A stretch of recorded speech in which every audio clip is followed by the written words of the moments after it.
Hello, Archie Dunlop here with Talking Astrology with Archie on Wednesday, April the 17th, 2024.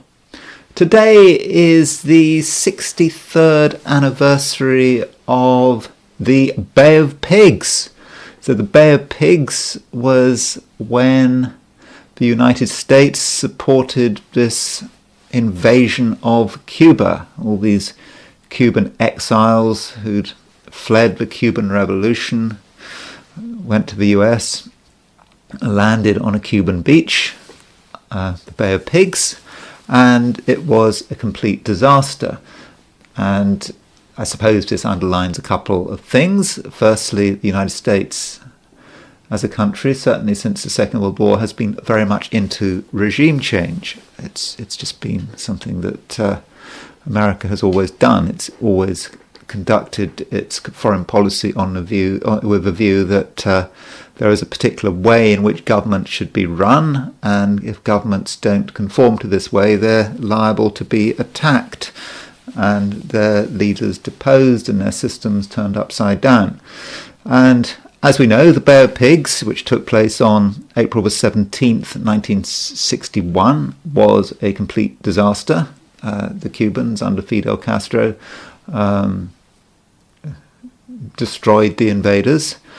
And it's kind of surprising because, Kennedy, JFK, was the president, and he was supposed to be a very intelligent man. Everyone lionizes Kennedy, but he was responsible. It was under his watch. His cabinet signed off on it.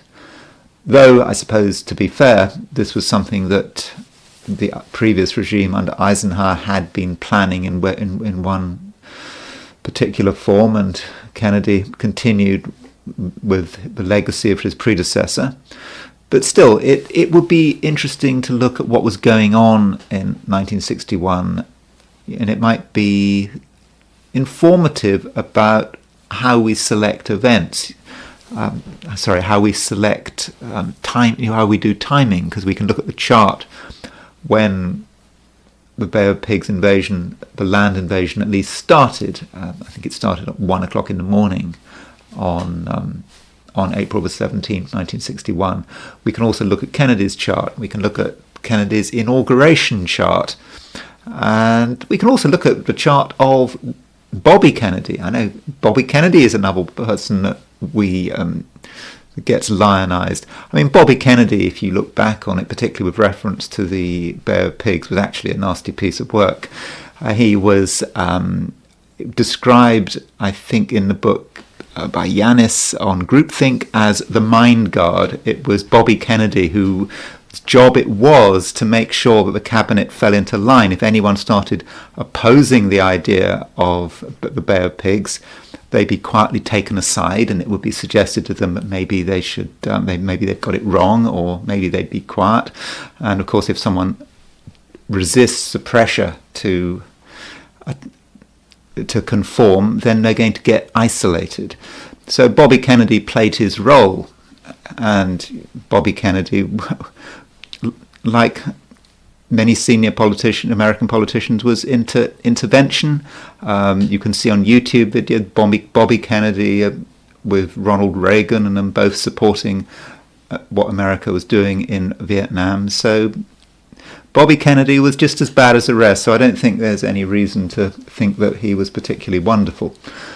I also want to quickly look at something from my yesterday's video. I considered Donald Trump and what was going on in 2006 when he had this very brief affair with Stormy Daniels. And what I hadn't looked at, what I'd kind of forgotten to look at, was his solar arc directions, because I think his solar arc directions in 2006, just after his son Baron was born. Baron was born on March the 30th, 2006, and he slept with Stormy Daniels sometime in July 2006. And I just want to look at his solar arc direction for that, because I feel I missed something there, and I do want to look at that. But before I do all that, I want to look at the astrology and the I Ching for today, which is Wednesday, April the 17th, 2024. So there we go. There we have it. Okay, so there is, that's a map of Cuba, top right, and that is, there is John F. Kennedy, who was president at the time. So what was going on? I'm not saying actually that there's...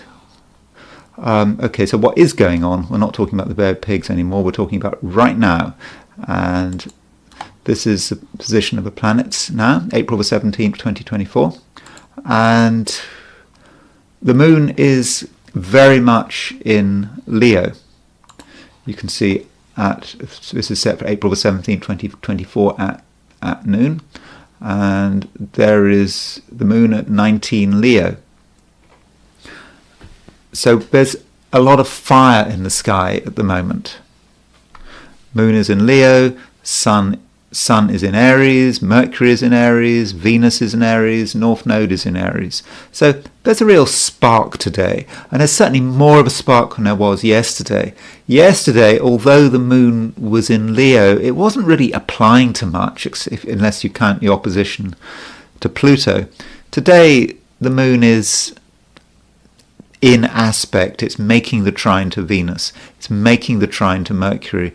It's making the trine, well, the trine to the sun is more about tomorrow, but at least that trine between the moon and the sun is applying. And so there is a sense of action here. And there's more excitement, and I think there's a feeling that we can, get things done.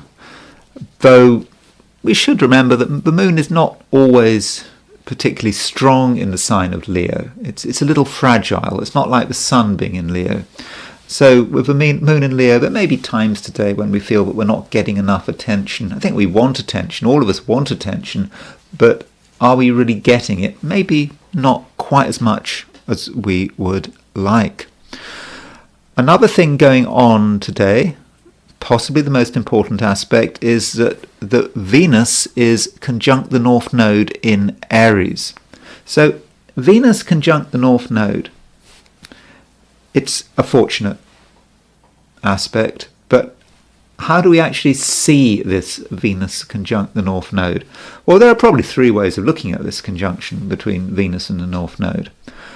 One way is to see the North Node as being a benefic, perhaps of the nature of Jupiter, and the South Node as being a malefic of the nature of Saturn. So if you've got Venus conjunct the North Node, if Venus is conjunct the North Node in the sky, you could say, well, generally speaking, this is fortunate.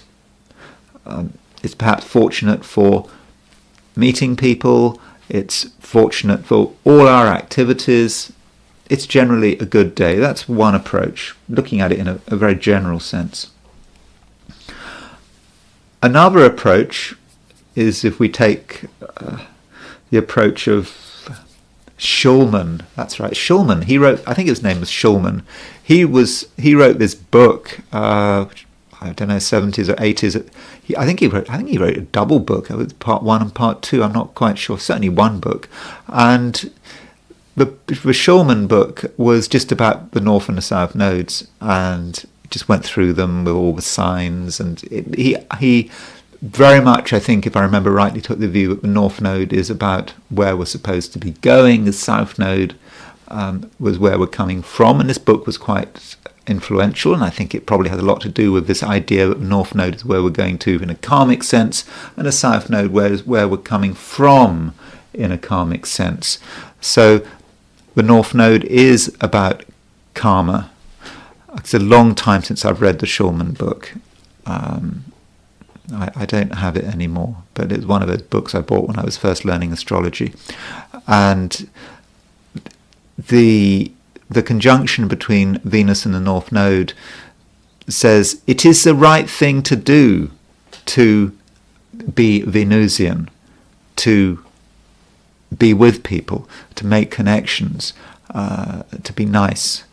Because Venus is conjunct the North Node in Aries, it's the right thing to do perhaps to be quite assertive in the way we interact with people. If people don't want to interact with us or don't seem interested in interacting with us, then, well, it's down to us to take the initiative. So that is another way of looking at it, saying it is the right thing to do. And then you can take the German view of Ebertin and Witter, simply taking the North Node as being about contacts, and it kind of gives a similar message to the karmic approach. Venus conjunct the North Node. There are contacts to be made. It's a good day for making connections. And Venus makes other aspects. Venus is, see, there's Venus. It is Venus at 1526 Aries, and it is making a, let's get this right, it's making a decile to Jupiter and Uranus. So decile is 36 degrees 36 degrees apart, 1/10 of the circle. So Venus isn't just decile Jupiter, isn't just decile Uranus, it's decile the Jupiter-Uranus conjunction. And as I always say with deciles, decile is the struggle to create a particular style. And many of us may be struggling to create a style which is of the nature of Venus-Uranus, of the nature of the Jupiter-Uranus conjunction, especially in terms of aesthetics, the way we meet people, the way we interact with people, and it's going to be hard. It's not going to be easy to create this style, but we're going to feel that it's necessary. We're going to feel that it's something we need to do, and so we might feel pressurized to create this style because this is what we have to do. So don't be surprised if some people come over in a rather larger-than-life way, over-excitable maybe. You may be wondering, well, what is wrong with them? Well, people are just trying to make an impression. Maybe it's actually the right thing to do if we're not making a sufficient impact on the world around us. Remembering Venus is conjunct the North Node, we're supposed to be mixing with people. That's what we're supposed to be doing. We're supposed to be interacting. And if we're not making an impression, we might have to make an extra effort. And that's perhaps what the Venus decile, the Jupiter-Uranus conjunction is. So if you see other people behaving in a rather over-the-top way, don't judge them. I think they're just trying to be heard, and it's okay to just want to be heard. And it's a little more complicated than that because Saturn is making a semi-sextile to the Venus conjunct North Node. There it is. There's Venus conjunct North Node in Aries, but there's Saturn making a sextile, a semi-sextile to this. And this semi-sextile is, I would have said, not particularly easy, because there's us trying to make connections, but something's holding us back. It may be Saturn in Pisces, maybe our own feelings, maybe just thinking this isn't the right thing to do. And some of us might feel that if we're being pushed to behave in a way which is really starting to move beyond our comfort zone, and our own emotional concerns might be saying, hold on, this isn't right. Somehow, I think in most cases we must be brave, but at the same time we need to understand our own concerns. And by the same token, if we see other people trying to take the initiative, trying to be friendly, we mustn't be the Saturn ourselves, at least not in an extreme way. Sure, we can perhaps be a restraining influence, but we don't want to close people down. I think that would actually be the wrong thing to do. And that's the main picture today. I suppose I have to point out that Mars is aspecting the Mercury-Jupiter midpoint. There's Mercury, there's Jupiter. Midpoint is the Mercury-Jupiter midpoint. So it's sort of early Taurus. Mars is making a Mars is making the semi-sextile to the Mercury-Jupiter midpoint. That's kind of quite nice. It's about how we communicate. Mars is on a Mercury-Jupiter midpoint, might be putting a lot of energy into communicating in a very positive, forward-thinking way. And I think that's something that we want to perhaps have a piece of. It's always good to be able to communicate in this kind of way and push things through, provided, of course, that we don't take things too far. Then there is the heliocentric picture. What positions of the planets look like if we put the sun in the middle of the solar system where it should be. And let's just change the coordinate system to heliocentric. There we have it. Okay, here is the positions of the planets with the sun in the middle. Remember, there's no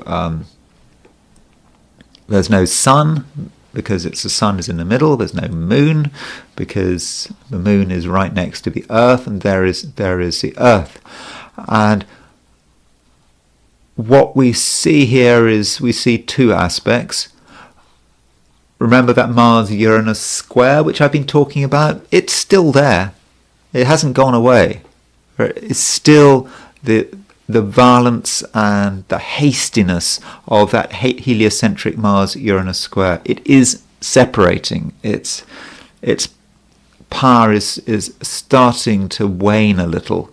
So maybe it's not as important as it was yesterday, but still we have to be careful, and we have to watch out for hasty behaviour or for doing stuff that is dangerous, for example.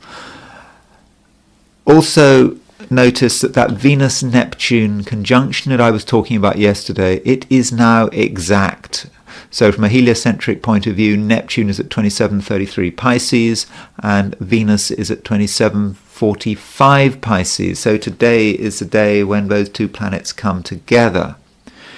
It's a gentler influence than the Mars-Uranus square, and we do have to remember that these energies tend to be more collective than on a geocentric level.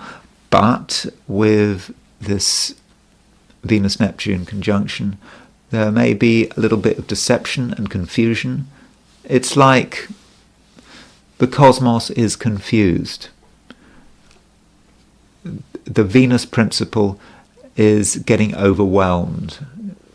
And I suppose we have to be a little bit careful there. We might get the wrong impression about other people. We may allow other people to infiltrate into our lives and cause a little bit of mischief. Yeah, perhaps they could deceive us. So that's something that we need to be aware of. And we need to be aware perhaps of fraudulent behaviour, and I suppose over-expenditure always. Venus is the planet of money. It's conjunct Neptune. Neptune may lead us into something that we weren't really thinking about, and that might be more expensive than we realise. And that's it. That's the heliocentric picture, as far as I can see. I'm looking at the major aspects. And I now want to consider the 12 signs. So let me just put the coordinate system back. So we're back on the geocentric universe, the geocentric solar system. And what I'm going to do now is I'm going to look at today, Wednesday, April the 17th, 2024, from the perspective of the 12 signs. Aries. You do have a certain obligation today, and this obligation is created by a conjunction between Venus and the North Node. And this Venus-North Node conjunction has been forming for some time, but it is now exact, and it is in Aries, your sign. And what this means, Aries, is that you have an obligation to interact.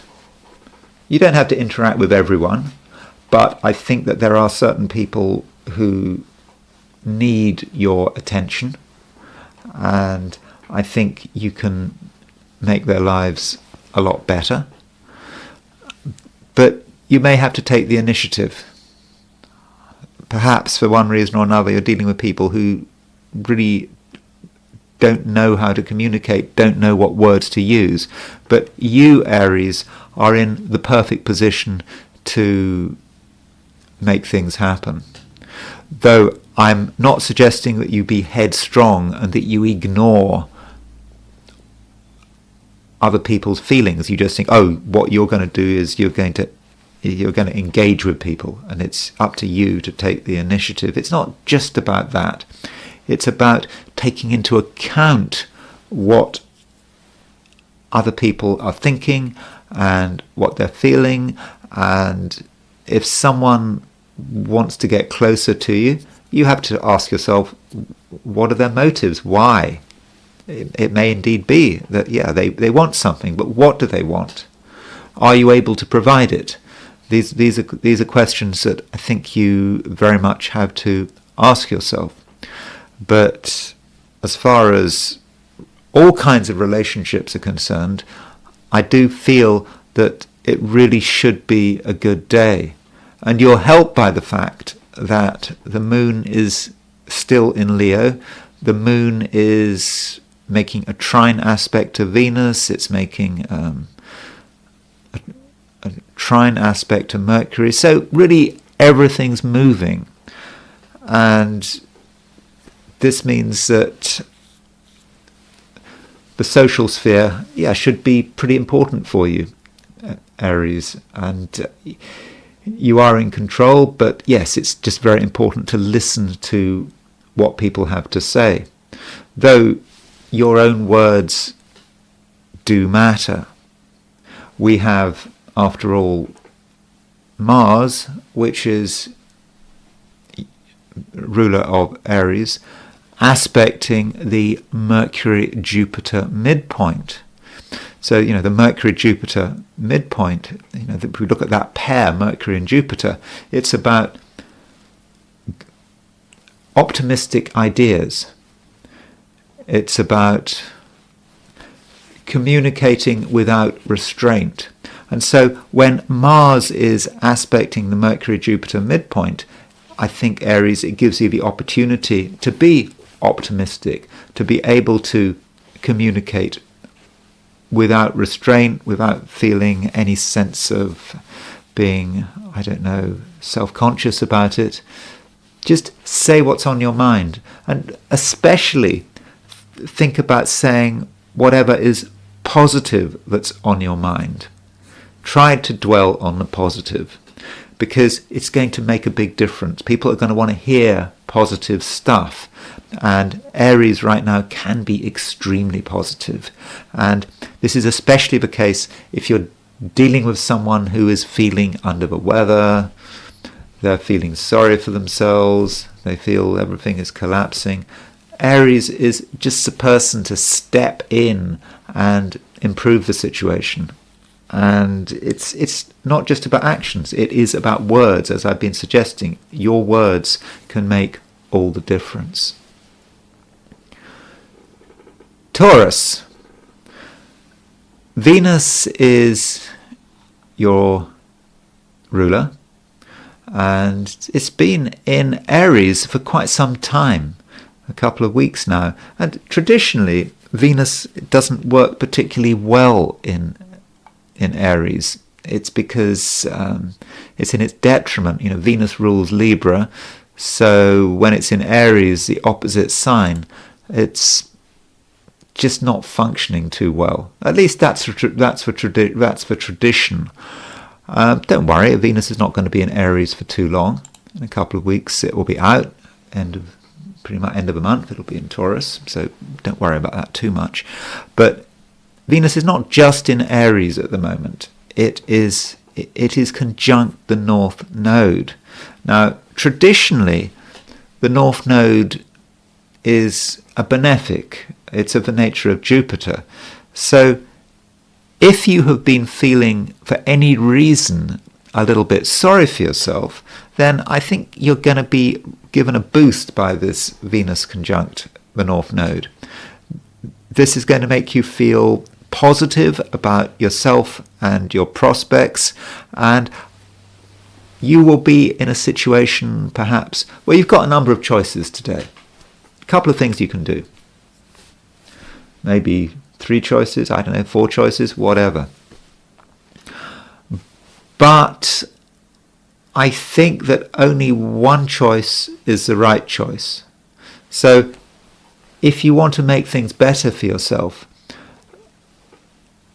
I mean, not that I'm suggesting really that there's anything wrong, but if you want to make things even better, then it's just important to make the right choice. So how do you make the right choice today? Well, the right choice is in a way about your destiny. It's about whatever, your life path, whatever that means. We hear this term, life path, quite a lot, don't we? And of all the choices, you know in your heart what is the right choice, but part of you doesn't want to take that choice.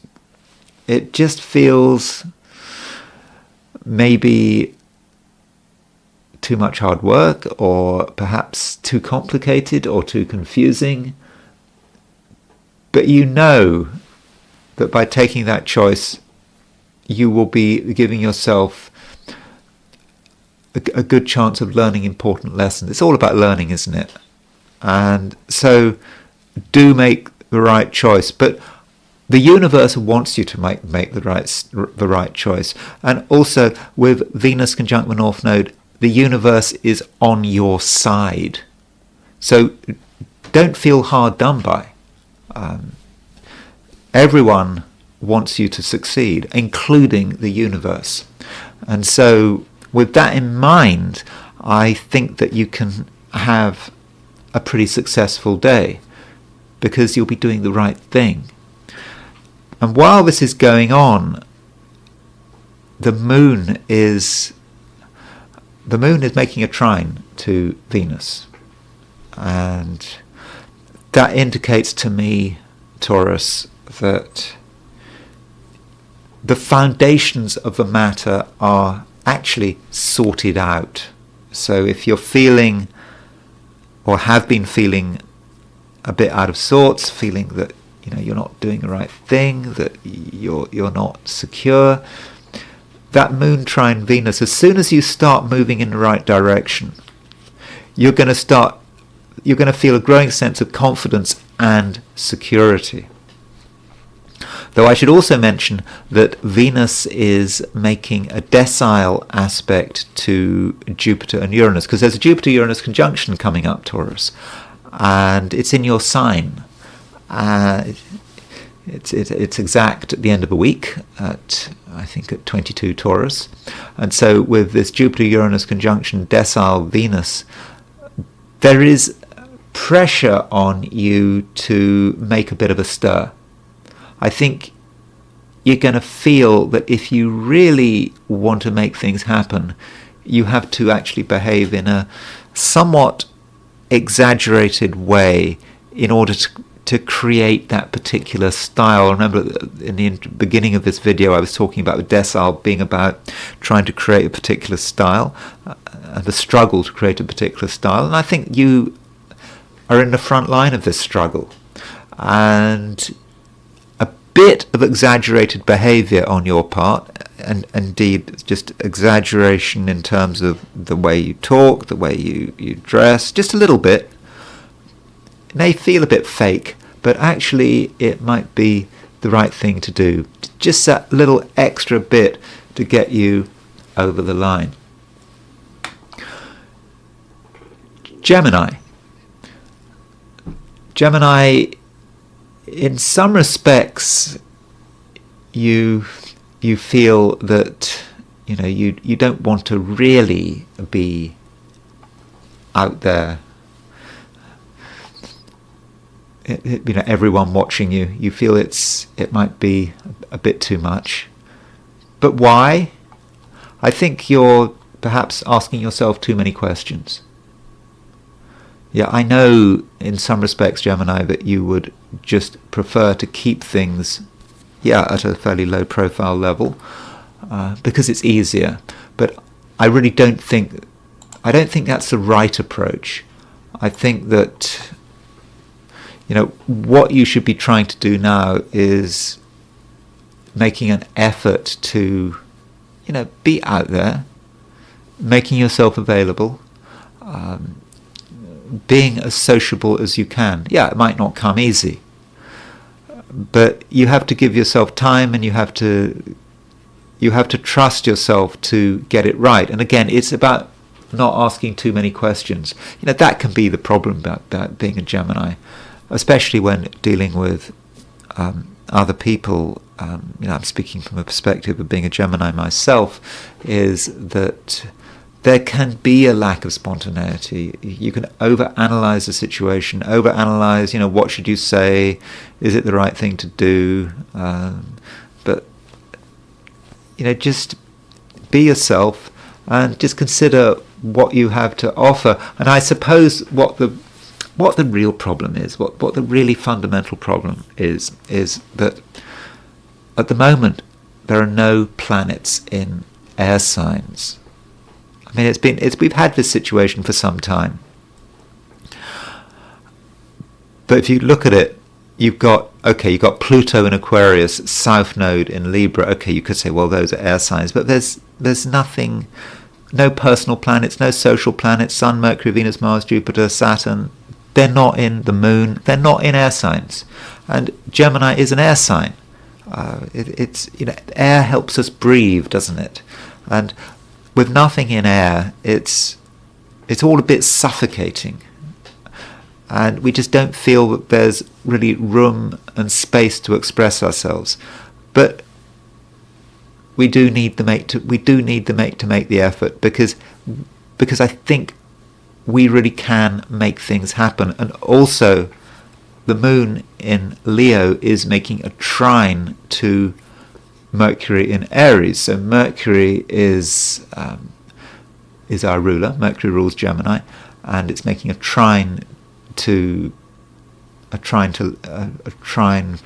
a trine from the Moon in Leo. And what that Moon trine Mercury is about free flowing communication. And we don't really have to think about it too much. We just need to tune into our intuition. We just need to say what feels right. Just know we need to actually know what feels. We need to actually get to a position where we know what to say. So don't think about it. Just say what feels right, and I'm fairly confident that you will be saying the right thing. And also, you do need to consider what your role is. Your role in terms of the social environment, not just the social environment, the environment as a whole. What are you really supposed to be doing? What are your hopes for the future in terms of a way people get on with each other? And perhaps you need to actually put these hopes into practice. And if there's something not working, something that isn't right, something that you maybe feel a bit angry about, then now is the time to make an impression. And I suppose many Geminis will be thinking about the world at large. After all, Mercury is, at the moment, it is conjunct the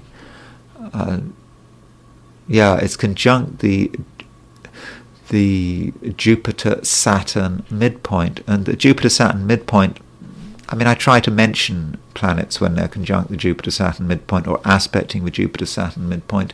But Jupiter-Saturn is about the business cycle. It's about the economy at large.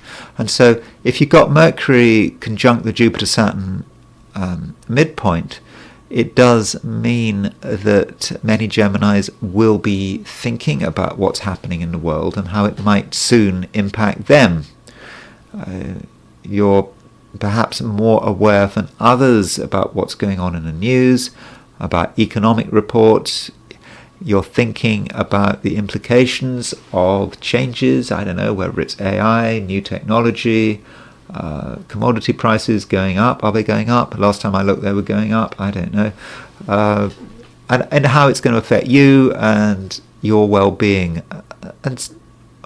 And perhaps you need to communicate this. You have a better awareness of what is going on in the world than other people. And so you need to be listened to. Of course, I would say that, wouldn't I, being a Gemini? I'm not telling you need to listen to me, but I'm talking about you, Gemini. You and how you are understanding what's happening in the world. And, that is another reason to be out there and communicating with people and being with your friends and with your associates and, perhaps making new friends. Another reason why it's important, because you do have a message. You've got something to say, which I believe is fundamentally useful. Cancer.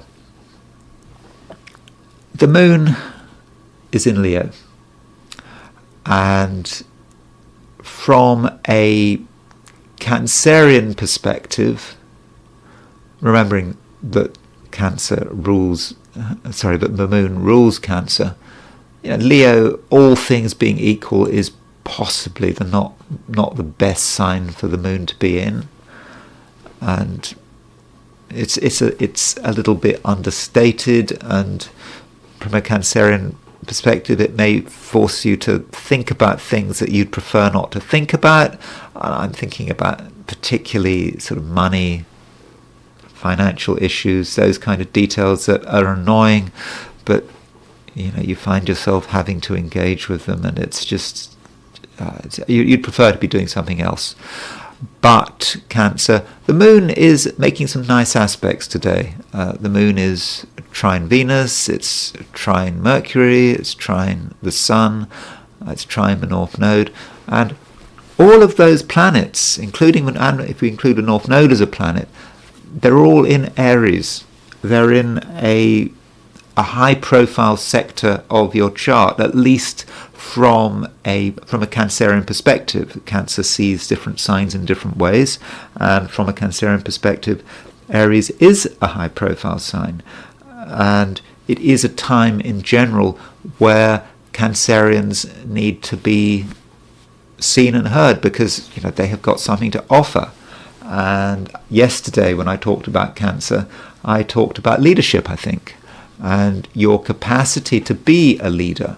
And you may doubt yourself. You may say, no, leadership is not something for you, but I think at the moment it should be. And so just, considering all the possible ways in which you can have authority. It's not just if you're, I don't know, at work or in the middle of a battle. There are lots of places where you can show leadership. So always consider ways in which you can show leadership. It can be in a temporary situation that you weren't expecting. Suddenly something happens and no one knows what to do, but Cancer will know what to do. You will always know what to do. So consider that. And so be ready for it. So if something unexpected happens, you don't want to just be the one, don't want to just not know what to do. Everyone is confused, you're confused. You just end up being a bystander. Was it the bystander effect? Just doing nothing. No, there's no need to be a bystander today. Completely unnecessary. Because you understand the situation and you know what needs to be done, and you can show leadership. And you are certainly helped by the fact that the moon, which is your ruler, is making trine aspects to all of these planets in Aries, making a trine to Venus, making a trine to the North Node, making a trine to Mercury, making a trine to Chiron, if you're into Chiron. And so that gives you an incredible capacity to, I think, make things happen and to be influential. And you can be influential in a way does not necessarily always have to be direct. Your influence can be felt even if you can't be seen. And not just your influence, of course, your leadership. You don't have to be there in the bright lights, but you can be making things happen from the sidelines. So it depends how you want to manage things. And I think overall, Cancer, it does look like being quite a dynamic day, though if you want to be selfish, and there's nothing wrong with selfishness, if you want to be selfishness, you can be selfish. And by selfish, I'm particularly thinking about looking after your financial interests. Sure, your financial interests do matter, and there are things you can do to make yourself more secure and more prosperous. So if you need more money and you don't feel you have enough money, then the actions you take today can improve your financial situation. It'll be easy, or at least relatively easy. So I don't know whether you want a pay rise, you feel someone owes you money and they need to be taken to task.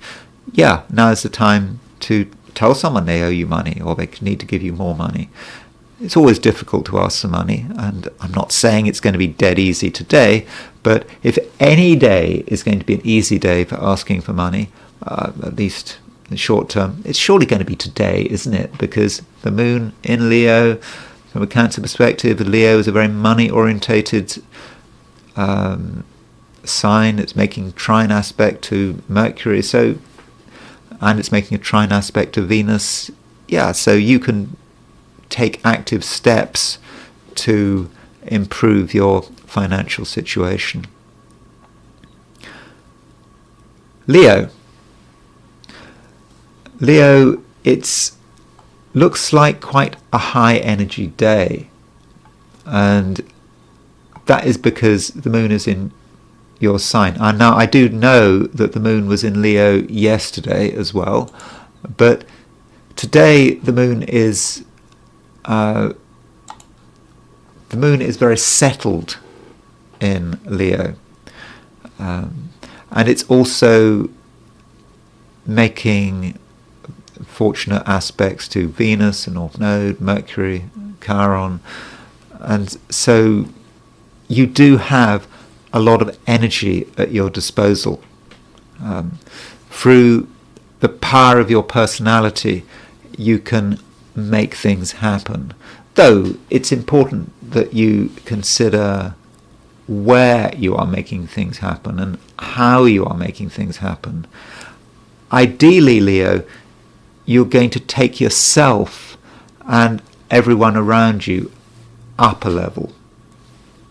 And by up a level, I mean looking at a broader picture, not getting obsessed with small details, but starting to see the wider environment and what it's all about. And in some respects, Leo, you've almost got an educational role here. And I'm not talking about lower education. I'm talking about high-level education. Not high-level education as in universities, but high-level education about, stuff that's fairly cosmic. You're kind of asking people to consider things from a broad, universal level. And that's something, if possible, that you need to push. And I suppose where it all starts is you yourself. So before you start having an influence on other people, you need to start having an influence on yourself, and to realize that you have power and you also have a direction, and this direction is making itself felt in quite a strong way today. And again, I must say direction, I'm not talking about career direction, I'm talking, hate to say it, but karmic direction. And getting an idea about what what you're supposed to be doing, and it's all clear now. It should be clear, and most importantly, you've got the spark. And we shouldn't underestimate the spark. the spark is quite strong today. And if you want to create huge and dramatic changes over the course of the day, then actually I think you can do it. I think that you do have sufficient power to get away with it. But you've got to be fairly dramatic, and it's not a time to be thinking too much about it. It's not a time for thinking and analysing endlessly. Obviously, you can't be too impulsive. Impulsiveness can be dangerous, but you don't want to be over-analytical. If something feels right, then 9 times out of 10, it is right, and your dramatic initiatives can really move things along, and make it so you can really improve everyone by giving them a new perspective. Now, I understand that what I've been talking about so far is maybe a little bit pie in the sky, and I'm not saying it always has to be pie in the sky. We shouldn't forget that Jupiter is starting to make a conjunction to Uranus. It's exact over the weekend, and this Jupiter conjunction, this conjunction between Jupiter and Uranus, is in Taurus, high-profile, career-orientated sector of your chart. So this is a time where many Leos have the opportunity to find their freedom, or to find perhaps a way of working which encapsulates their own desires and their creativity. And so if you're not satisfied with your working life, assuming this is irrelevant to you, I understand, but relevant to you, I understand people come into these readings with all sorts of life situations. You may not be working, but if you happen to be working today, then freedom is going to be important to you. I mean, even if you're not working, just how you engage with society at large is going to be freedom. Doing things your way is going to really matter over the next few weeks. And today, Venus makes a decile to the Jupiter-Uranus conjunction, and I think that Venus decile, the Jupiter-Uranus conjunction, could have an impact on the way you work. And it's about perhaps finding people that support your aspirations and support what you want to be doing. So even if your work is fairly mundane and you feel that it's not quite something you want to be doing, you're going to perhaps find people at work, maybe their employers or people above you, who understand your needs. And if you can communicate with them in the right way, and perhaps if you can sort of be friendly and so forth, and say the right things, you just maybe get an opportunity to very slightly change the way you're working to make it more in line with your own aspirations. So if you're in a job and particularly if you don't like the job or you find it boring, don't give up on it. Don't think that this is the way it has to be, because it may be possible to make small changes. Well, they seem to be small changes, but they actually could be quite big changes without, for example, having to leave the job. So don't assume that whatever the position you're in is fixed. It can be changed. And so that is really the overall view today. I think today is going to be really powerful. It can be really powerful. You're really going to have your spark, and I think you're going to know what to do to get attention, and to get the right kind of attention. It's just so important that you don't get stuck in petty details. That's the last thing you need. You need to get the big picture. Once you've got the big picture, I don't think anything will stop you. Virgo. Virgos are aware that there is a lot going on. Certainly a lot a lot more going on than yesterday. But when I say that a lot is going on, we're not talking about dramatic things. It's just there's a lot of activity. But you may at first feel that this activity really has nothing much to do with you. You're aware of it, you're maybe disturbed by it, but it's not you, and you'd kind of want it all to stop. I mean, that's your first impulse. And you perhaps need to think again. Because Virgo, the moon is in Leo, and from a Virgo perspective, I understand Leo is quite a low profile sign, but the moon is making a trine to Mercury, and Mercury is your ruler. So with this moon trine Mercury, you're sensitive, but in a constructive way. I think that you actually understand what's happening, but you can only understand what's happening if you are open-minded and you're not judgmental. I suspect that in the first instance you might be a little bit judgmental because you'll see what's happening around you in a negative sense, and you won't be in the mood for understanding it. But when you look at it again and you stop your questions, or stop most of your questions, and you just have an open mind, it will start to make more sense. And in the process, you will, I think, gather some useful information, and you will be able to start to really understand what's going on. And that understanding, I think, is something really to be welcomed. And it all comes at a time when Mercury, which is your ruler, is conjunct the Jupiter-Saturn midpoint. Now, I was talking about this to Gemini, because Gemini, like Virgo, has Mercury as its ruler. And so Mercury is on a Jupiter-Saturn midpoint. So the Jupiter-Saturn midpoint is somewhat stop-go. Jupiter is about expansion, Saturn is about restriction. What happens when you put them together? And I think, Virgo, you're going to be quite aware of the stop-go, the cycle of stop-go around you, and the fact that the world you're living in is rather stop-go.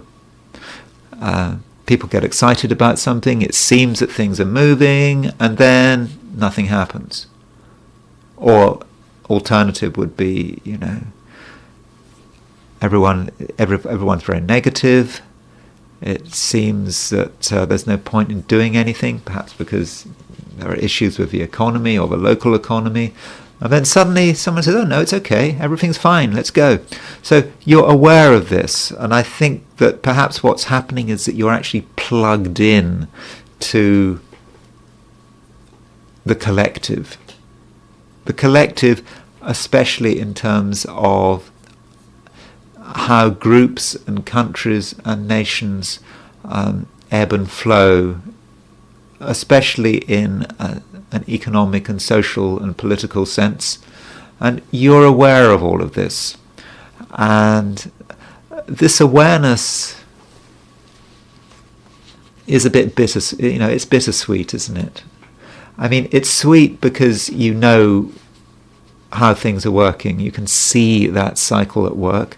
It's bitter because you're aware that things aren't always good. It's not personal. It's just the way the world is, and perhaps you can see decline in process, and ultimately you can see how this decline might have an impact on you. But where there's bitterness, there's sweetness, and the sweetness is forewarned is forearmed, forearmed is forewarned. I'm not quite sure which way around it is. That you can prepare yourself. And the preparation comes from the fact that, you're working at a very deep level in some respects. You have access to the roots of things, which other people don't. And once you actually understand the way things are going, Virgo, then you are clearly in a position to take action. And it's not the kind of action that you have to advertise. You just go and do it. And before you know it, you're correctly positioned. Libra. Venus is the ruler of Libra. And Venus at the moment is conjunct the North Node.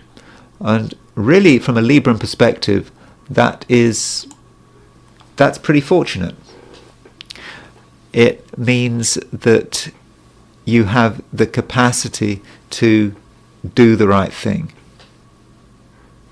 Really, without thinking about it, you know what is right for you. And so you know what you should be doing today. I don't really have to tell you. So you could say, well, you don't actually have to listen to me anymore. You can just turn me off. You know, I'm not telling you anything you don't know. I mean, if you listen to yourself deep down. But anyway, if you're continuing to listen to me, Venus is conjunct the North Node, and it does mean that your ability to meet people, to make new connections, is extremely good. And you're going to be helped by the fact that the moon is actually making a trine to Venus, and it's making a trine to the North Node. And the moon's in Leo, and Leo is in a very sociable position. And so, in many respects, Libra, it's just a typical Libra day. I mean, a stereotypical Libra day. Libra is supposed to be a social sign. Libra is supposed to understand what people want. Libra is accommodating. And all of that is the case for today. Though, I don't want to push the being accommodating too far. Just because Venus is in Libra, Venus is conjunct the North Node in Aries, doesn't mean you have to do everything other people's way, because don't forget the North Node is in Aries. And Aries is about taking action, taking the initiative. So it's about taking the initiative, but also being completely mindful of your obligation towards other people and the people who matter to you. And if you just bear that in mind, I don't really see how it can go wrong. Just don't be sidetracked, though. That's the only way it can go wrong. You could have some quite strange ideas today. It does happen. We all have strange ideas.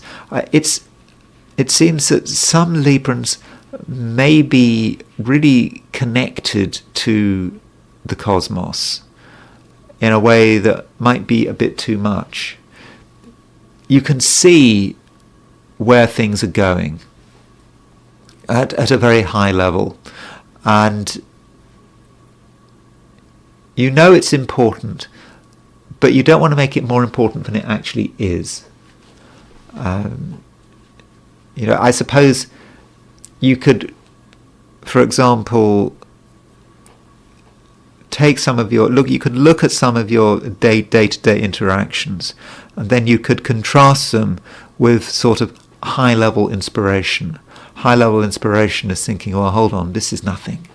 When we think about things from a longer-term time scale, with these rather broad but maybe disturbing collective trends that can work their way through over decades and even centuries, this can have what is that? So what's the point in these day-to-day interactions when you've got these wider trends that in the end could just sweep it all away?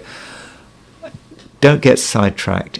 Yes, there is a place for having these kind of heavy thoughts, which come from your awareness, the fact that you are connected to what's going on on a wider cosmic level. But just because you're aware, just because you can see where things are going in the end, doesn't mean that should spoil what's going on today and your obligations today. You have to take things one day at a time. You can't think in terms of centuries, otherwise we'd go crazy. I sometimes think that human beings are designed to be short-term, even though it's totally destructive for human beings to be designed on a short-term level. We're almost designed to think about short-term stuff, to ignore very long-term things, particularly which go beyond our own lives. But that's the way we're hardwired, isn't it? And I suppose you have to accept that, Libra. You are hardwired as a human to think on a relatively short-term level, and that's what you should do. May not feel entirely right, but you do have to respond to what's going on today, minute by minute. And if you can do that and not get too distracted, then Libra, things are going to run very smoothly. But what you mustn't do, Libra, is be alone today, if at all possible, because you're supposed to be with other people, whether at a one-to-one level or on a group level. That's where you're supposed to be. And if you happen to be alone, for whatever reason, that doesn't mean to say you can't have an impact, whether it's through the phone, whether it's through the internet, or sitting down and just tuning into the cosmos. But in a short-term way, not in a sort of over-the-top way, over-dramatizing it. You are connected, and you need to be connected to the people around you as much as you possibly can. But you're not being asked to do anything you can't do, so you have to take into account the social resources that you have. Scorpio, I think it's going to be a day when things really should be happening. You are someone who is being taken seriously right now. Perhaps yesterday you felt you wanted to make things happen, but you maybe also felt that you might have also felt that you didn't really have enough support. But today I do think that you do have the support, and I think that you can also make it very clear to everyone what you want and what you don't want, how you want things to be. And in that sense, you're going to be, I think, perhaps quite a serious taskmaster. Yes, you can be a taskmaster. If you want to put people to work, then you can do it at whatever level, whether it's at home, in your job, with your friends. There's something to be done. You don't really want to do it on your own, and by suggesting that people do things, I think in most cases they'll just listen to you. So do consider the ways in which you can be a taskmaster. I suppose if you don't have people to order around, then I suppose that relates to yourself.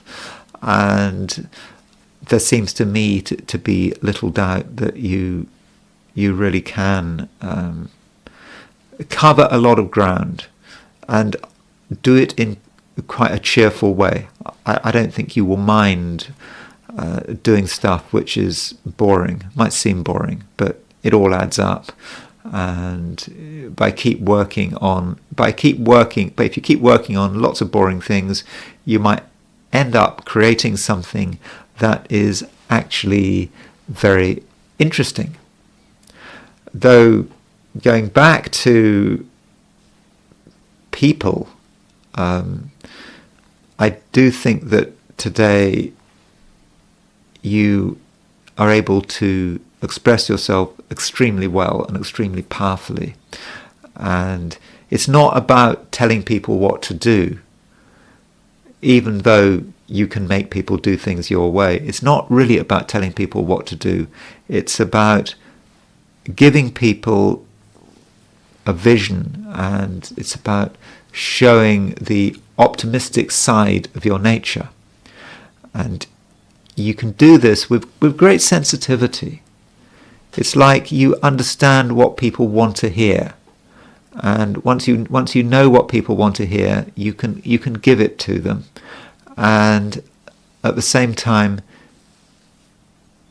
it's not about just reflecting back at them.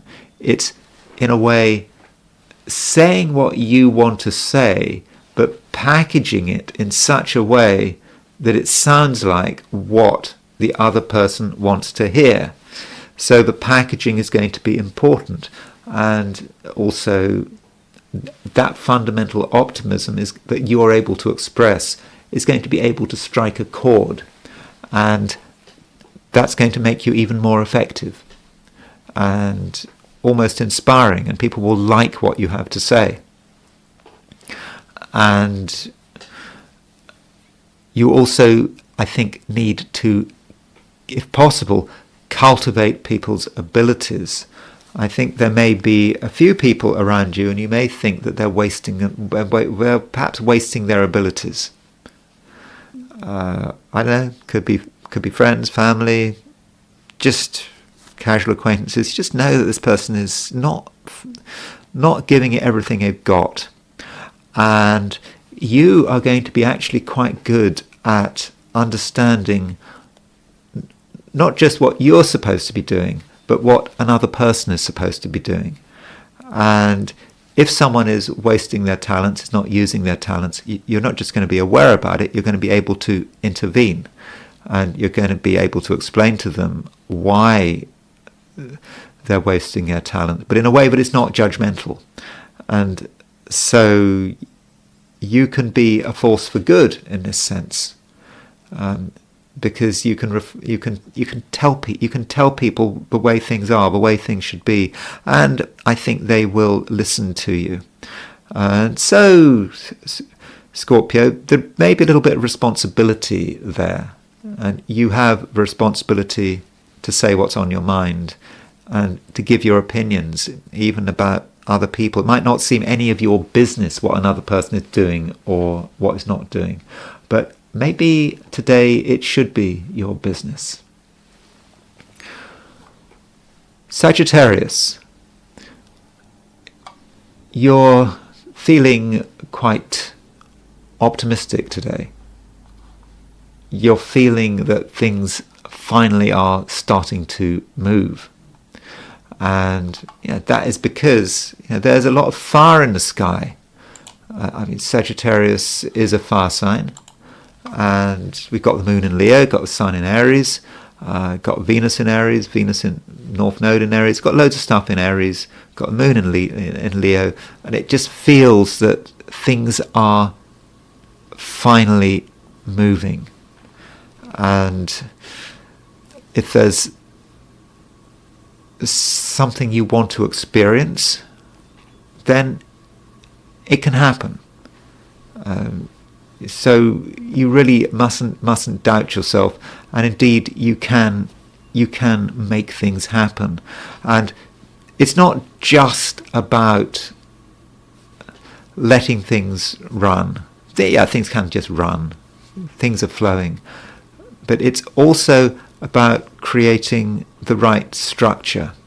And I think today Sagittarians are going to be very good at creating the structure in which things can happen. I suppose it's all about with fusion, isn't it?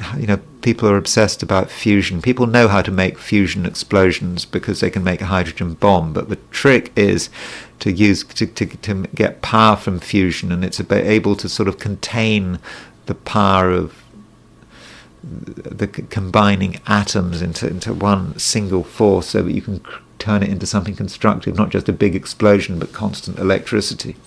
And Sagittarius, I think today you are very good at containing things. So yeah, there's a lot of energy around, but it's so easy for that energy to just get wasted. Just a lot of hot air, big explosions. I don't know about mushroom clouds, but just a lot happening out there, and it could all just dissipate.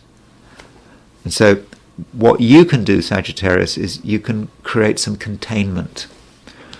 And so look at what everyone else is doing, look at what you're doing, what you're planning on doing, and figure out how to make it a permanent feature. You don't want just 5 seconds of activity that just dissipate. You want to turn it into something long-lasting. And today, Sagittarius, I think that is really something you can do, because you have the power and you have the connections. And when I say the power and the connections, I'm talking about your connection to the universe. As a sign, Sagittarius is very intuitive, and today you are particularly intuitive. The universe is telling you what to do. You know what needs to be done to create containment. You just know. You don't have to actually spend time figuring it out. In fact, if you were to spend time figuring things out, then I don't think you'd accomplish very much. But if you actually really concentrate on bringing things together, I do think that you can be very successful. And it's really incumbent upon you to perhaps start with yourself. It all starts with you. And it starts with you and you being able to focus and contain your abilities in your own way. I think though you will get some support, but it needs to be support. It can't be about anyone coming into your life and asking you, questioning you. Do you really mean this? Are you sure you want to do this? You don't want that at the moment. You want people to support what you're doing, not to question what you're doing. The questioning can perhaps come later, but that support is very much there for you. And if you don't feel you're getting support, well, maybe you can ask someone to come in and help you out a bit. There's no harm in getting a bit of help, but I do think that help is available, and I think that really everything is going your way. It's possible, though, there's still a little bit of information you require. Just there's some extra connection that needs to be reached out for. It may be of a purely spiritual nature that you can reach up and get in tune with the cosmos, but it just could be something a little more mundane, like making a call to one person. They may live a long way away, but that person could represent something missing that you haven't fully understood, and you perhaps need to ask someone a question. And once that person tells you what you need to know, everything will fit together. And that's how it should be. Things can all fit together. You know it's right. You know it's coming together. And again, it's all about you, but not in a selfish way. Not at all in a selfish way. It's just about you recognizing that different people have different abilities and they run on different clocks, but for you, it's your moment, and I think you'll get appreciation for what you're doing. But if you don't get appreciation, really, that's not your problem. That's the world's problem. But yeah, I do think that you'll get the support and love and, yes, appreciation that you need and that you deserve. Capricorn. Capricorn, you probably want to spend a bit of time watching. There are things going on today. There's a lot of planets in fire signs, and it may feel just a little bit overwhelming. You don't quite know what to make of it all. And so, Capricorn, you might take the view that you don't have to be directly involved. And I think that's right. Let other people have their fun. Don't pretend it's not happening. But if you're not engaged with it, that's fine. You can listen to your own feelings and actually get an understanding of what's happening. And that can reach beyond or through generations. So if, for example, you're watching people who are of a very different age group from yourself, maybe they're decades and decades younger than you, I don't know. Depends how old you are, doesn't it? They might be half a century younger than you, and they're doing stuff that doesn't immediately make any sense at all. You might take the view, well, if you're, for example, of an older generation, how can you possibly understand what's going on? Well, no, that's not actually true. If you just watch and listen and feel, you'll actually understand what they're doing and why they're doing it, and it will start to make sense. And perhaps that is your goal today, to make sense of what the world is doing. And in order to make sense of something, you do have to look at it from a distance. If you were to be part of it, then there'd be no chance of making sense of it. And also, if you're watching it from a distance, it doesn't have to touch you. It doesn't have to mess your life up. It doesn't have to confuse you. You can carry on with your life in your own way, but also have a keen understanding, a keen and developing understanding of what is actually happening. And that understanding could actually help you. It could inform your future actions. By understanding how the world is working, how different people are working, how people of different age groups are functioning, that enables you to lead a life that is even more useful, even more constructive. Though, Capricorn, I don't want to say that you should be completely detached. We shouldn't forget that there is a conjunction between Venus and the North Node, and this Venus North Node is conjunction is in Aries, which is an angular sign from a Capricorn perspective, and Venus can represent another person, and so there may be someone that you need to confide in. Maybe there is someone you are obliged to confide in, or you should be confiding in, and someone you need to trust. You certainly don't need to trust everyone, but there does seem to be at least one person you do need to trust. And by trusting them, you can actually help sort of ground yourself. There's something you just have to share, but you have to get it right. And I think you will be able to get it right. And this Venus conjunct the North Node may actually indicate some kind of relationship that starts to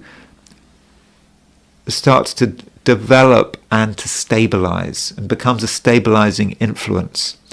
And so that is something that you can work on. Perhaps you're dealing with someone who is completely on your wavelength, where there is also emotional empathy. But I suppose all empathy is emotional at some level, isn't it? Where there is empathy and understanding. Though this Venus conjunct North Node might also indicate that if you're working, if you happen to be working, depends on your situation, but if you happen to be working, then the most important work can be done at home. You don't need to go somewhere else to do your work. I don't think, in many cases. Of course, it depends on the situation. But I think you can do the really useful stuff at home, or at least in a place that you are completely comfortable in. Aquarius.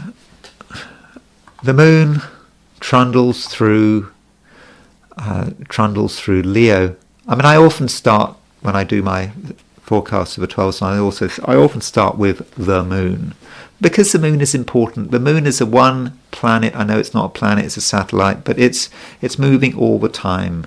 It moves through all the 12 signs in a month. So if you're doing these forecasts for the 12 signs, you really have to spend a lot of time looking at the moon. And yes, the moon is in Leo for you. And Leo is your opposite sign.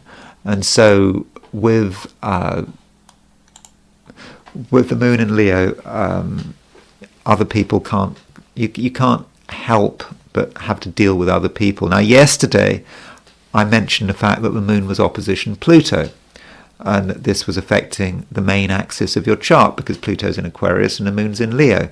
And I suggested that this aspect might be a bit intense, might relate to some kind of power struggle. Well, that's over. This moon opposition Pluto is breaking up now. In fact, it's completely broken up. And the moon is now making a trine aspect to Venus, and it's making a trine to Mercury, and it's making a trine to the North Node. And this does mean that I think that you can benefit a great deal from other people. They are there for you, and I think that your ability to express yourself is going to be great. And it's not really the words that matter. It's not a day for words, really. It's just a day for communicating on all levels. It's body language that matters. It's the way you feel that matters. The silences can be just as important as the words. And just being there. That's all about what communication is. And just so you do see and do understand that communication can take place on many different levels. And when you're there, when you're with other people, yes, you have to an extent, compromise, because you have to consider other people's needs and be there for them. At the same time, you are able to express yourself very powerfully. And remember, I'm not talking necessarily about words, it's just your presence. You have a powerful presence, and just by being there, people just notice you, and you get the respect that you need and deserve. And so don't worry about being in a position where you might lose your power. I mean, that's often an issue for Aquarians. Aquarians like to be in control. It's a fixed sign. It's quite an independent-minded sign. And perhaps sometimes Aquarians do worry about the possibility of losing their power. Well, you're not going to lose your power today. In fact, today you are a powerful person. And you can really make it clear who you are and what you want. And I do think that people will listen to you, though to an extent it's a two-way process. You need to respect other people's power as well as your own power. And you have to be able to know when someone is serious. People can be light and trivial for hours on end, and suddenly they get serious. And if you miss that turn, then things could go wrong. You must almost be able to anticipate that turn when someone gets serious. You need to just use your feelings and your intuition to understand the way people are changing. And there will be, I think, a sudden moment where someone gets serious, where they want to be respected, where they want to be listened to, where something that used to be trivial now really matters. And you have to have the flexibility to go with that and be able to respond to someone as they get serious. Perhaps you'll be able to pick it up. Maybe you'll start to see someone starting to get more and more irritated over a short period of time, maybe over a period of minutes if you're with someone the whole time. Perhaps you're in your home or your family or someone, I don't know, in a partnership, someone you spend a lot of time with. In a few minutes you start to see them escalating, and then you know that this person has got something to say, needs to be taken seriously, and you need to just perhaps shut up and listen and see what they've got to say, and then respond accordingly. But in general, Aquarius, it's a day when you can trust other people, when other people are there for you, and you're there for them. And you shouldn't be afraid of any loss of control. You are going to be in control today, so don't worry about that. Pisces. In some ways, Pisces, you feel that you don't have to be completely engaged. I mean, the moon is moving through Leo after all, and from a Pisces perspective, Leo is, it's quite a low profile sign. Leo and Pisces, they don't have much in common with each other as signs. We'll argue they don't have anything in common with each other. And so with the moon in Leo, you might feel that you just want to do things your own way.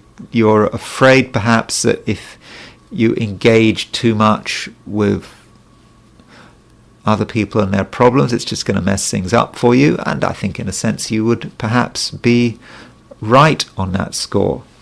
And isolation, solitude, I think so. I think that might be appealing today for you. I think you could take the view that you would do your best work when you're not having to pander to other people's needs and worries. And you have got things to do. There's no doubt, Pisces, you've got things to do at the moment. It's may not be particularly fun, but you're aware that there are obligations, and as soon as you start doing these things, you're going to make really good progress. And it may actually be good financial progress from a money perspective. That there's work to be done. It might be something you've been neglecting, but I think now, if you consider your finances and what needs to be sorted out and organised, then I think that you'll be well pleased with the results. Now, one thing though, don't push it too far, Pisces, and in particular, don't lift heavy objects. And I mean heavy objects in all senses of the word. A heavy object could be a conceptually heavy object. That means dealing with an issue which is very complicated and really ideally needs help from another person, don't get involved, I don't think, with that kind of issue. But at the same time, don't lift literally heavy objects, because right now I think that your back is slightly more vulnerable than usual. So if you were to lift a heavy object, it might seem to be easy to pick it up, but once you've finished moving it around, you might realize that you've done yourself some damage. So avoid lifting heavy objects, Pisces. I mean, I'm sure nothing bad is going to happen, but I just feel that I suppose my job as an astrologer is to look at things from the worst possible perspective, and really that's all I'm doing. Also, Pisces, I know I've kind of suggested that you should perhaps have a little bit of distance between yourself and the rest of the world. That doesn't mean to say that you should be shutting people off entirely. I think that there are people out there who can give you some good advice. At least one person has got something to say. And it might be a good idea to listen to what they've got to say. Now, what they're saying might not seem to be relevant to you, but this person just seems to be worried about something. Again, not worried about you, but just worried about the world in general. And when you listen to this person, you might be tempted to say, well, yeah, that's just being paranoid, whatever. But they're saying something which actually has a germ of truth. And by taking on board what someone says, without panicking, you might start to think about it, and you might actually think, well, okay, they're making a fair point, and this may be a time when you need to start working on perhaps a plan B, or perhaps considering an insurance policy. I don't mean necessarily an insurance policy in a literal sense, but just considering what would you do if things happen that you weren't planning on. The world is a complicated place, and it is always a good idea to have a plan B. And today you are quite organized, and now might actually be the perfect time to start thinking about a plan B, and even to be working on a plan B. But again, I must emphasize, I'm not talking about anything personal. It's just about what's going on in the collective and in society, and how it might affect you. And those are my forecasts for the 12 signs. And I am now going to transition to the I Ching. So I asked the question, what is Wednesday going to be like for those watching the I Ching segment of this video? And the first hexagram I got was hexagram 64, which is before completion. The image here is of a fox trying to cross a river. And 64, it's the final hexagram in the I Ching. And the fox is nearly there, nearly at the far bank, but it hasn't got there yet. And I think there is the danger that just before we get to the far bank, we perhaps relax and we think we're done, but we're not done. And I suppose in an extreme situation, we could be swept away. So we do have to understand that the situation is still perilous. And there are two moving lines. The second line moves and the top line moves. So with the second line moving, we start to see that we're in a difficult situation. We're tempted to plough ahead, but ploughing ahead is not the right thing to do. We have to pause. We have to be patient. Now, that doesn't mean to say we should give up. We just need to pause, collect our thoughts, and then when the time is right, we can move on and we can complete the journey to the far bank. Then the top line moves. And with the top line moving, there is the indication that we've pretty much got there. That we've completed the journey. We've completed whatever we want to complete. But we may be a little bit complacent. We may just relax. It's always that scene in horror films, isn't there? It's kind of about halfway through the film, when I'm thinking particularly of those late 70s films where, how does it work? You have a group of teenagers that get stalked, like in Halloween or in what's the other one? I can't remember.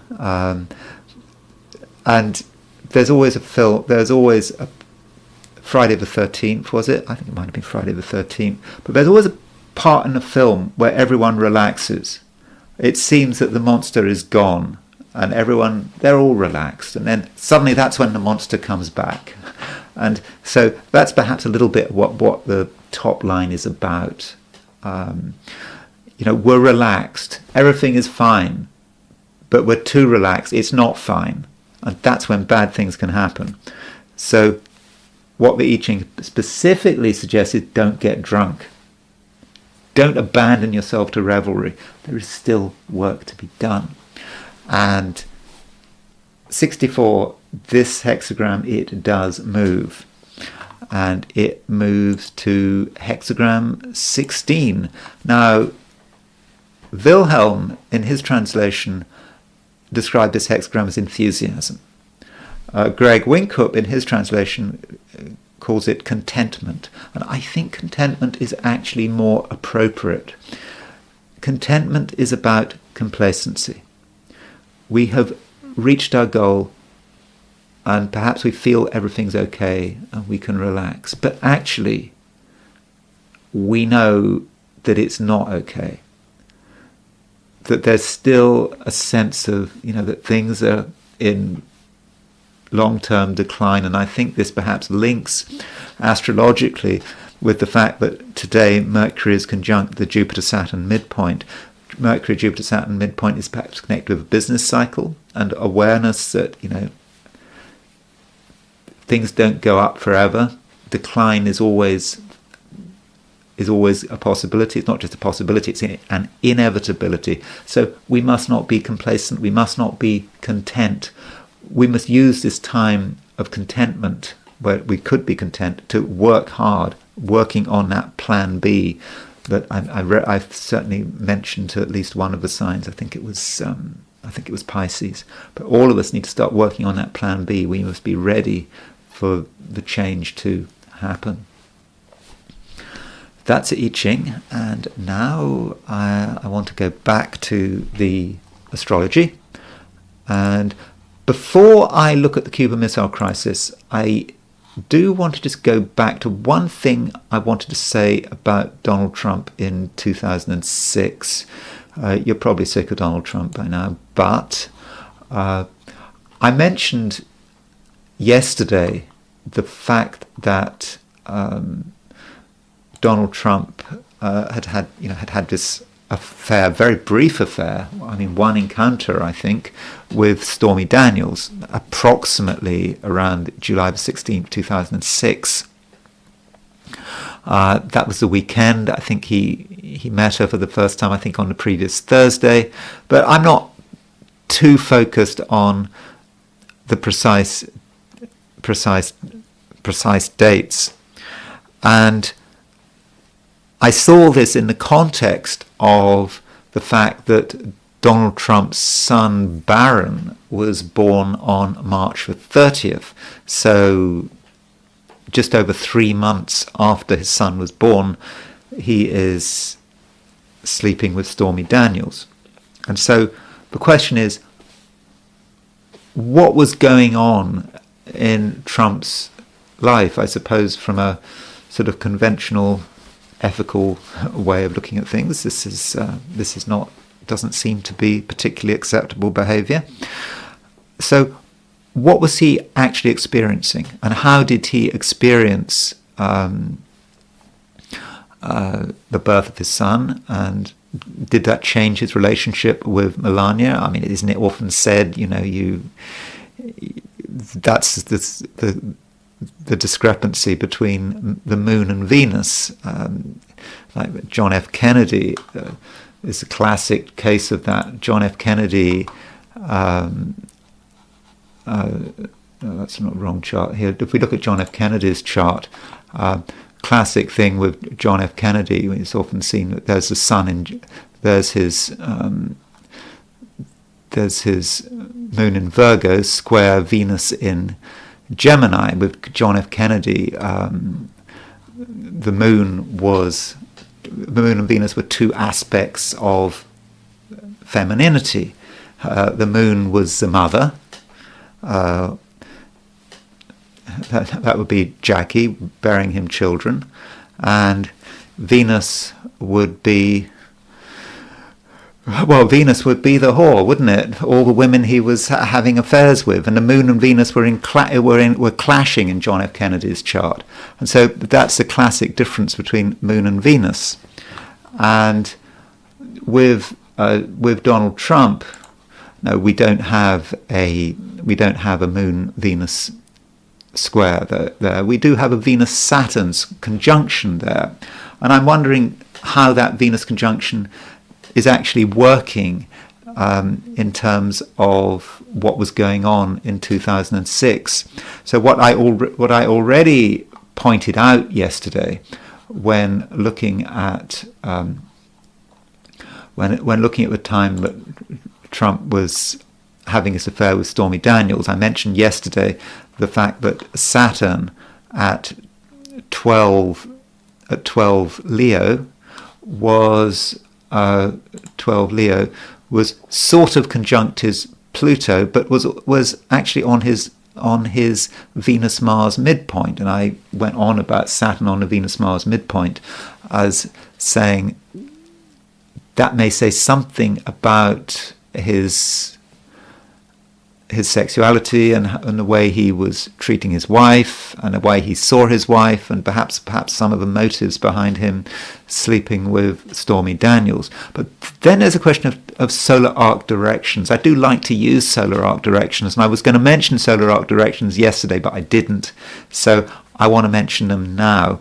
And so solar arc directions is when you move everything 1 degree for every year of one's life. So in 2006, July 2006, Donald Trump had just turned 60. I suppose if Donald Trump was a Gemini, it might have very much concerned him, but he'd just turned 60, so maybe he was trying extra hard to demonstrate what a young man he was. But his solar arc directions. So I did his solar arc directions for March the 30th, which is when his son was born. And what impact did that actually have on him? And if we look at those solar arc directions, let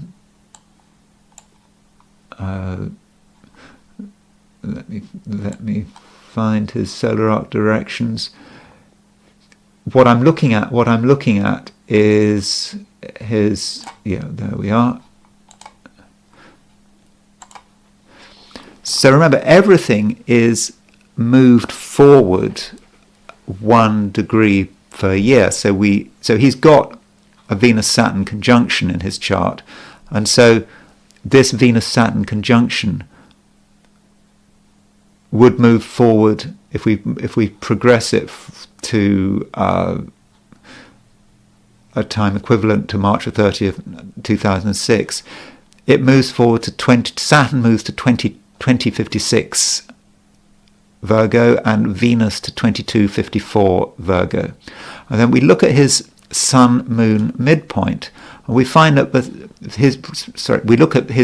now Trump was born on a full moon. There's the moon, there's the sun, and this Venus-Saturn conjunction was directed to his sun and his moon. So, in fact, at the time of the birth, the sun was almost exactly square his moon, and Venus was pretty much exactly square his sun.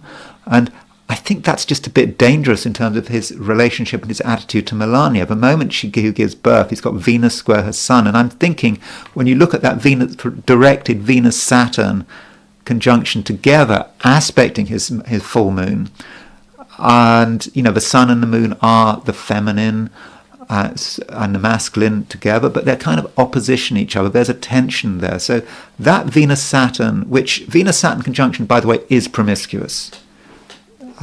It can be associated with hanging out with loose women. In a female chart, it can be connected with being a loose woman, Venus conjunct Saturn. And that Venus conjunct Saturn hitting his sun and the moon, coinciding with the birth of Baron, and a few months later he has this very brief relationship with Stormy Daniels, which is causing him all sorts of problems. I just think that is really interesting, and it does give us an insight into Trump's state of mind in terms of what was going on in the few months following the birth of Baron. So I just wanted to mention that. And I wanted to now consider the Bay of Pigs. So the Bay of Pigs is this bay in Cuba. And on April the 17th, 1961, the Americans, they supported this invasion, these Cuban emigres. They piled onto boats. I think they didn't embark from the US. I think they embarked from, I believe, Guatemala and Nicaragua. Those were the days when Nicaragua was very much in the American camp. And they landed, I believe, at around 1 o'clock on the Bay of the Bay of Pigs, which is this part of southern Cuba, rather isolated. And the Kennedy cabinet had signed off on it. They continued with the Eisenhower regime, which Kennedy had only been president for a couple of months, and they just followed through with Eisenhower's plan. They made a few changes, but so this is a landing on the Bay of Pigs, and so one has to ask: is this a good chart to land on the Bay of Pigs to start this attempt to overthrow the communist government in Cuba? And assuming 1 o'clock is the right time, notice how Neptune is on the midheaven and how Mars is on descendant. And you've got this Saturn, Mars. Saturn is on the ascendant, Mars is on the descendant, Neptune is on the midheaven. To my mind, that doesn't look too good, does it? If you really want to start an invasion. I mean, that seems, to my mind, problematic. Now, you could say, okay, well, if you look at it from the perspective of the moon is always something to look at when you're trying to elect a time. When you, as an astrologer, you try to choose the right time to do something. The moon is, there it is, moon is at 22 Taurus, and it is just separating from a square to Uranus. Now, it may be true that the moon is applying to a trine of Saturn, but at the same time, having a moon-Uranus square when you're launching an invasion is probably a bit unwise. And yes, having Neptune on the midheaven, also not really the right time to do it. And when we look at these kind of events, it's often important to look at the new moon and the full moon prior to the event to get an added picture about what was actually going on. So if we look at the new moon before the event, so the new moon on April the 15th, that makes sense, doesn't it? Because presumably they chose a time to land on the Bay of Pigs when there was no moon in the sky, when there was maximum chance of surprise, I suppose. But apparently the Cubans had a lot of warning about this. I think the Russians had tipped them off. It wasn't the Soviets had tipped them off. They knew it was happening, and I think just prior to the invasion, I think that a few hours before, there'd been an air attack which destroyed a few Cuban planes. But so the new moon, just before the invasion, you can see that Mars is fairly close to the 7th house cusp. So that indicates that something may be going on. That you might think, if you looked at the new moon before, you'd see that there are places in the Caribbean where Mars was conjunct with 7th house cusp, so that might be a warning. Also, the sun was on the IC, Mars was on a descendant, so there are hints there with that new moon that something may be afoot. And then you can also consider the full moon before the event. So this would be the full moon, again set for Havana, on April the 1st, 1961. And so we get a second confirmation there. Sun fairly close to the IC, Mars fairly close to the descendant. Not exactly on the descendant, but it's certainly there. Again, we've got a new moon and a full moon, both of which have the same signature, with the Sun on the IC and Mars in the 7th house, both having that. And so the new moon and the full moon both seem to be indicating that something may be about to happen in the Caribbean. And this full moon, there's a full moon, and it's with Mars on the T. So Mars square moon, Mars square the sun, and moon is fairly close to the midheaven. So both the new moon and the full moon have a fairly similar signature. And a final thing that is worth looking at is the spring equinox immediately before the invasion. So if the invasion, the Bay of Pigs, was on April the 17th, 1961, you could look at the Aries ingress for 1961. Again, I've set this for Havana. So here's the Aries ingress, and there you have, the moon is exactly square Uranus, and Uranus is on pretty close to the ascendant, and so this Aries ingress is really hinting at Cuba. When you put the Aries ingress together with a new moon and a full moon, you might have predicted astrologically that something might be going on in the Caribbean. Of course, in practice, it's just impossible for astrologers to keep track of everything. You'd have to spend all your time looking at the Caribbean. But I just want to show that in terms of astrocartography. So let me just put up an astro map of that, and we'll set this for Cuba. And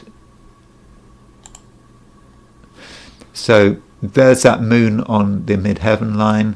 There's Uranus on the ascendant. You can see that it misses Cuba, but both these lines hit Cuba. They intersect slightly south of Cuba, but I do think that the Aries ingress is giving us some hint about, what might have been going on, and perhaps given a warning about the Bay of Pigs.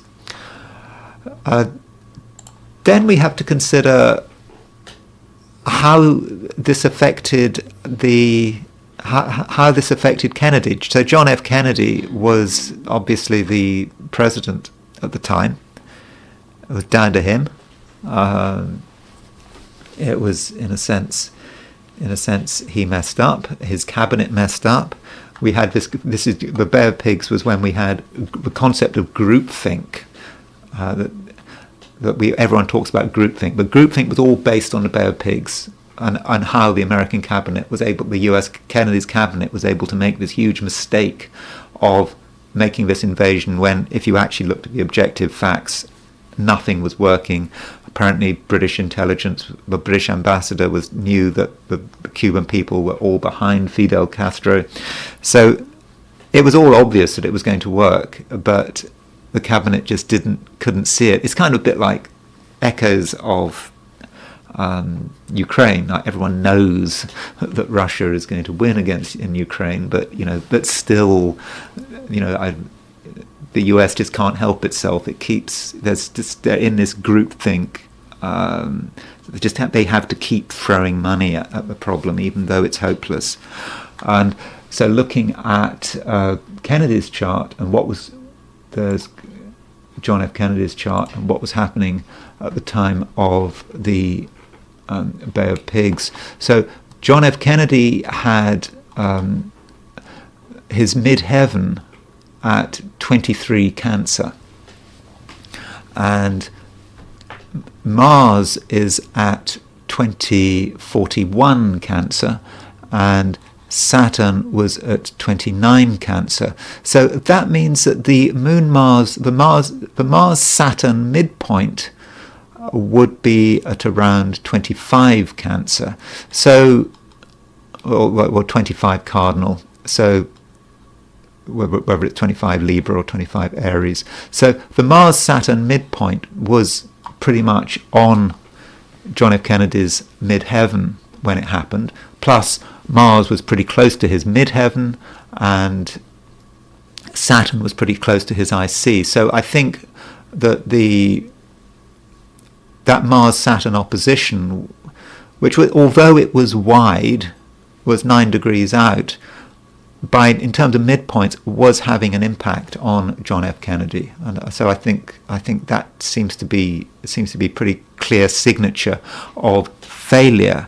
And we see something similar with Bobby Kennedy. Now, Bobby Kennedy, I know people think Bobby Kennedy is wonderful, but if you look at his behavior in the 60s, it wasn't always great. He was a supporter of the Bay of Pigs. He was a supporter of America's intervention in Vietnam. So, from a foreign policy perspective, part of the Democrat tradition. I suppose it's both parties, isn't it? But we shouldn't regard Robert Kennedy as a particularly pleasant person, and he was a bully. And his bullying was a large reason why the Bay of Pigs actually happened. In that book on groupthink, he was described as the mind guard, the person who was there to make sure that everyone followed the party line, followed the Kennedy cabinet, and if anyone broke ranks, it was Bobby Kennedy would firstly be nice to them and try to get them to change their mind and be collegiate. But if that didn't happen, they would be isolated. So we just need to remember that when dealing with, when thinking about Bobby Kennedy, and this is how the whole thing occurred to Bobby Kennedy. So there is Bobby Kennedy's chart, and Bobby Kennedy's midheaven was at 1921 Capricorn, and so he had Jupiter in Capricorn conjunct the midheaven, and at the time of the Bay of Pigs, Mars was at 2041 Cancer. So he had Mars exactly on his IC, therefore Mars was opposition his midheaven, and Mars was opposition Jupiter. So it seemed to show up in Bobby Kennedy's chart as well, even though Bobby Kennedy was not, I think he was Attorney General. He should have nothing to do with foreign affairs, but this does indicate that it did have an impact on him. Then there's a question of his inauguration. Now, looking at inauguration charts, and I think it's important, and I know you might think, oh, well, this is happening over 60 years ago, but we need to consider, when we look at Biden's inauguration, I regard Biden's inauguration as an important chart. So what about Kennedy's inauguration? So Kennedy's inauguration well, his actual taking the oath was at 12:51 in the afternoon, but when he legally became president was at noon on January the 20th, 1961, and so this is the chart of the inauguration, and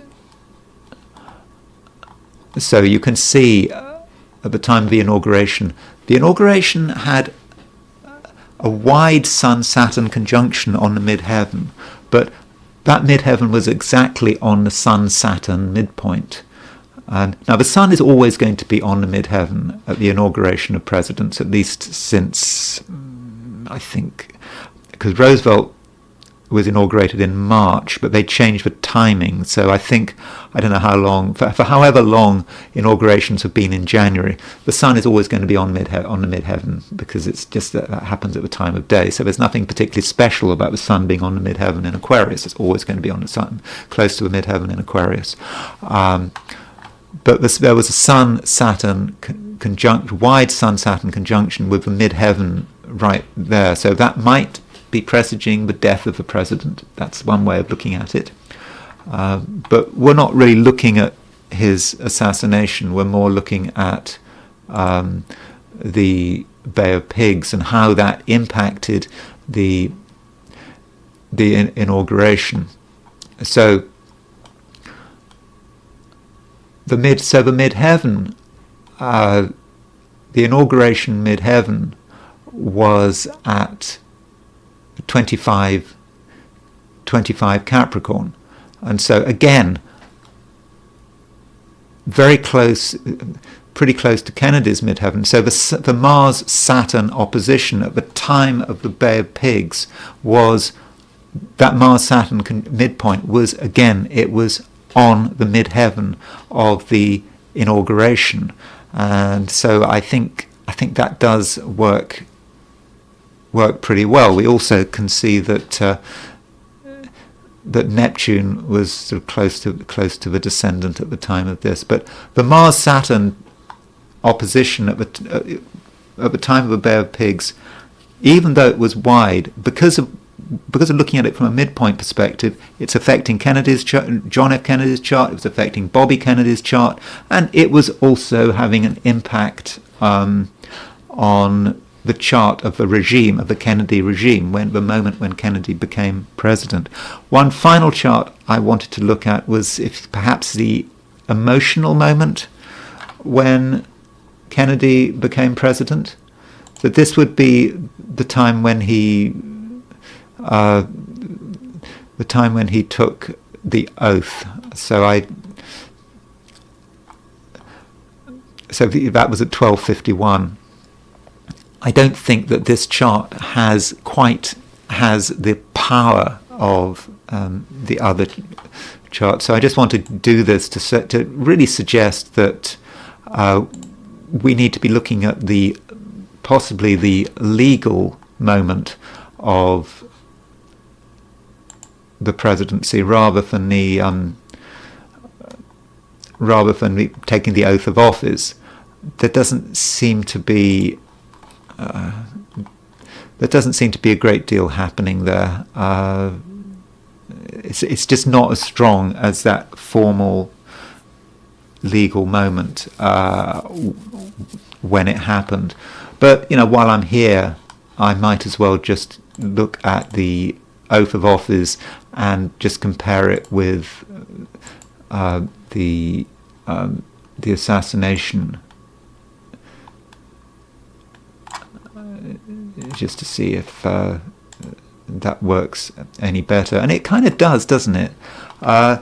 So on the outer wheel, this isn't the Bay of Pigs, I just thought this is the final chart I'd look at. The outer wheel represents the positions of the planets when John F. Kennedy was assassinated in Dallas. And so this is comparing it with when Kennedy took the oath on the family Bible.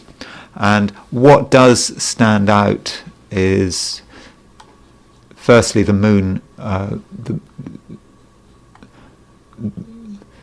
The moon is the midheaven was at 8:10 Aquarius, so the moon was right on the midheaven of that inauguration chart. But most importantly, the Sun was at 2944 Scorpio, exactly on the descendant.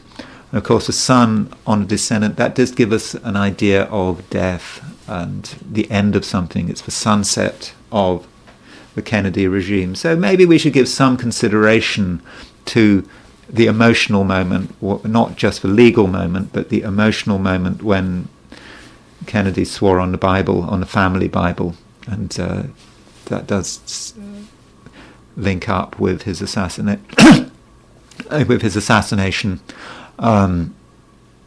less than 2 years later.